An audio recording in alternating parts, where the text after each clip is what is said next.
Kita awali dengan pengantar konsep pemrograman. Ya. Target kita, goal kita dalam materi ini adalah mampu memahami persoalan. Ingat, mata kuliah kita adalah algoritma dan pemrograman. Ya. Algoritma secara definisi itu punya dua keyword penting. Harus punya goal, harus punya tujuan. Algoritma itu bisa menyelesaikan masalah.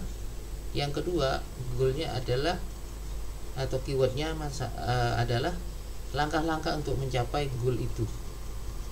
Ulangi lagi, algoritma itu punya dua keyword penting. Yang pertama, dia harus punya goal, harus punya tujuan, harus punya solusi, harus punya penyelesaian. Untuk menyelesaikan penyelesaian itu dibutuhkan langkah-langkah secara sistematis, secara konkret, bahkan sebisa mungkin yang terbaik. Terbaik itu variabelnya bisa karena cepat, karena jalur pendek, dan seterusnya. Clear ya? Jadi sekali lagi, goal kita, mata kuliah kita yang pertama adalah mampu memahami persoalan, karena dengan memahami persoalan itu separuh dari permasalahan kita bisa kita selesaikan. Baru yang kedua, mendesain penyelesaian persoalan itu ke dalam algoritma. Jadi kalau kita tidak atau belum mengetahui masalahnya, persoalannya apa, inti masalahnya apa, maka tidak mungkin kita bisa mempunyai solusi dalam penyelesaian itu. Oke. Nah, yang ketiga, menotasikan algoritma yang sudah dibuat dengan menggunakan flowchart. Ya, banyak di antara kita biasanya lebih mudah menulis algoritma itu dalam bentuk langkah-langkah. Misal satu atau langkah pertama adalah apa, langkah kedua apa, begitu seterusnya sampai ketemu langkah ke N, solusinya selesai, permasalahannya sudah terselesaikan. Nah, di target mata kuliah kita algoritma dan pemrograman ini, subbab algoritma itu bukan hanya sekedar langkah demi langkah itu, tapi bisa menotasikan algoritma yang sudah dibuat menggunakan flowchart. Oke, clear ya? Jadi kalau dari kita setelah mata kuliah subbab algoritma ini belum bisa memenuhi target goal 3 ini, maka kita harus mengulang lagi, merefresh lagi, ya. Oke, lanjut. Nah, inilah simbol dari notasi-notasi algoritma yang mau kita buat, ya. Mulai dari terminator, ya, sebagai awalan dan akhir, ya. Pemrograman itu harus diawali dan diakhiri, ya. Diawali dengan start dan diakhiri dengan end. Oke. Simbolnya sama. Lalu yang kedua, ada garis alir atau flow line-nya, ya. Jadi nanti dari start misalnya dia ke bawah, habis ke bawah misalnya nanti ada decision atau apa di bawahnya, itu bisa ke kanan dan bisa ke bawah, ya. Begitu seterusnya fungsi dari garis alir itu. Lalu yang ketiga, preparation, deklarasi lah kalau kita sering kenal ini. Jadi menginisialisasi, ya, mendeklarasi variabel itu ada dalam simbol preparation ini. Lalu yang keempat itu adalah proses, ya. Gambarnya sekotak gitu, ya. Jadi mulai dari pengolahan data apapun itu notasinya sama, proses. Misal matematika itu ada penjumlahan, pengurangan, perkalian, pembagian, itu ada dalam proses itu, ya. Oke. Lalu yang kelima itu adalah input dan output, ya. Simbol ini mirip input dan outputnya, maksud saya mirip itu sama persis, ya, ya, dengan dua fungsi atau simbol start dan end ya, terminator itu ya, di atas dan di bawah sama. Input juga seperti itu, sebagai input notasi atau simbolnya seperti itu, sebagai output juga jajaran genjang seperti itu. Oke. Lalu predefined proses atau subprogram ya. Jadi kalau kita punya subprogram di luar program utama, simbolnya kotak dengan sisi kanan dan kirinya ada 2 garis ya. Lalu yang selanjutnya itu adalah decision ya, pengambilan keputusan ya atau tidak gitu ya. Oke, saya selesaikan dulu. Nah, kalau yang on peak konektor itu penghubung bagian flowchart jika dia masih dalam satu halaman. Misalnya kita punya satu halaman kertas gitu ya,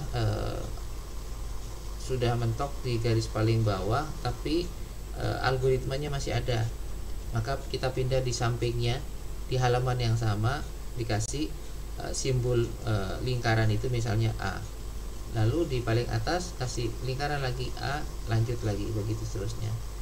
Sementara yang off peak konektor itu penghubung bagian flowchart yang berada di halaman yang berbeda. Misal halaman 1 tadi flowchartnya lebar penuh satu halaman, kanan kirinya juga sudah penuh, tidak memungkinkan, maka harus pindah di halaman kedua misalnya.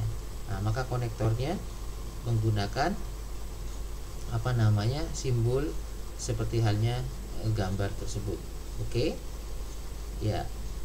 Saya kembali ke sini, sehingga kalau dari urutannya